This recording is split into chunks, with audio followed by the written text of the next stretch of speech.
Here's another bonus tip.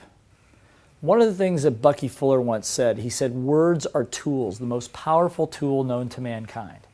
The words that you use have an effect on your body, mind, spirit, and emotion.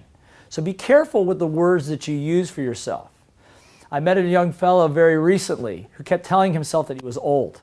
He kept telling himself he was old, although he looked young and fit. And what I told this gentleman is this, is that the more you tell your subconscious that you're old, your body will believe it because it doesn't know the difference.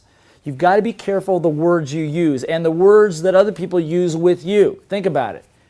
Have you ever had somebody use a word that hurt you? Just one word. That's how powerful the tool is. The word can be used to create poetry. It can also be used to hurt somebody. So be careful of the words that you use when describing yourself and working with others, and you'll become more real in your presence. Now, I mentioned before in the last chapter, you want to get clear on what you're really good at. And the way you get clear on what you're really good at is you can hire a consultant to help you with that, but I'm going to teach you how to be your own consultant. You want to learn how to do that? And the way you learn how to do this is a very simple process called creating a life map. A life map. So if you just take a look, this is how you would create a life map. What you do is draw a timeline. Just draw a timeline. You could start at getting out of high school is kind of when I do it, and then up to present time. Or you can go back further if you like. Either way. At the top, everything up here is positive things that happen in your life. Down here are the negative things that happen in your life.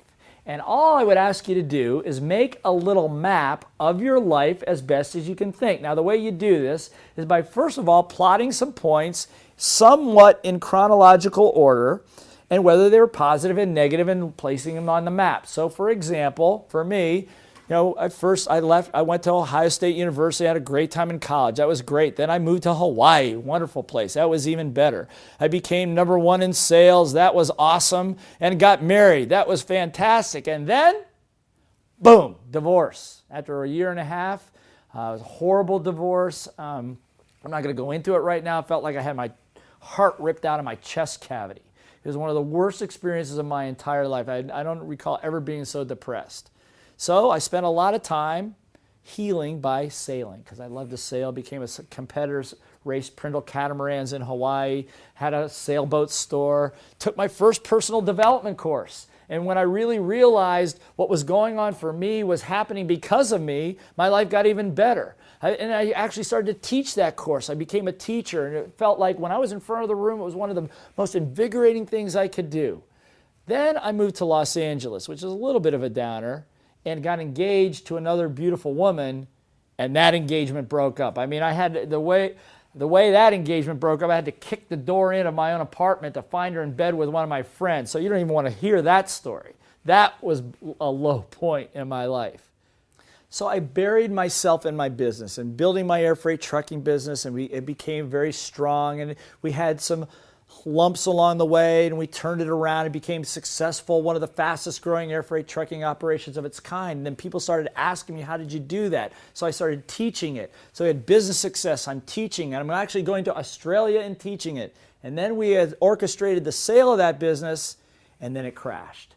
That was a very, very low point when I had to actually bankrupt a business. But right in the heels of that horrible experience, I met the love of my life. A person who trusted me for who I was, loved me no matter what, the fact that I was broke. I remember going out to dinner with her and when I was completely broke and said, I'm broke, but I'll tell you what, I want to spend the rest of my life with you. And she said, don't worry, Blair, we will make it work. Key word, we. And at that point, my life took off again.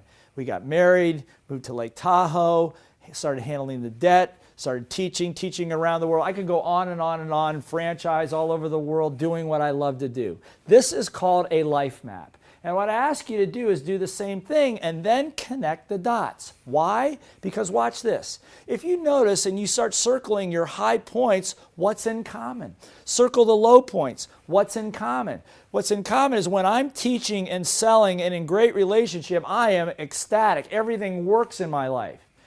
What do you see down here? I'm not that good at partnerships.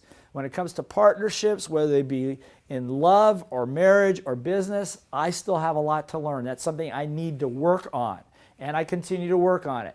but I know what I'm good at. If somebody asks me about accounting and doing tax work, I'm not going to get in that conversation because I'm not good at it. But when we're going to talk about sales and learning and teaching, changing your little voice, pulling teams together, I can see on this map that when I'm in those arenas, I'm doing my best work.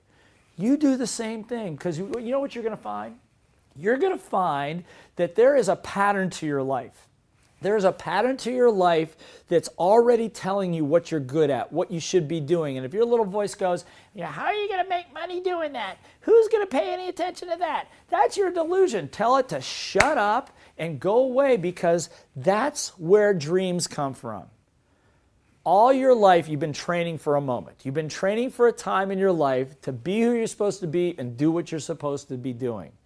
Control of the little voice and being able to be real in the process and seeing the pattern of your life, the rest of your life should be going this way continually. So do this exercise, take the time to do it, explain it to somebody else, and just notice the reaction that you have to it. Feel proud about yourself. That's your life. It's a great one. And all along the way, the universe, the Great Spirit, or whatever, is giving you a message of who you're supposed to be, what you're great at, and what you're supposed to be doing.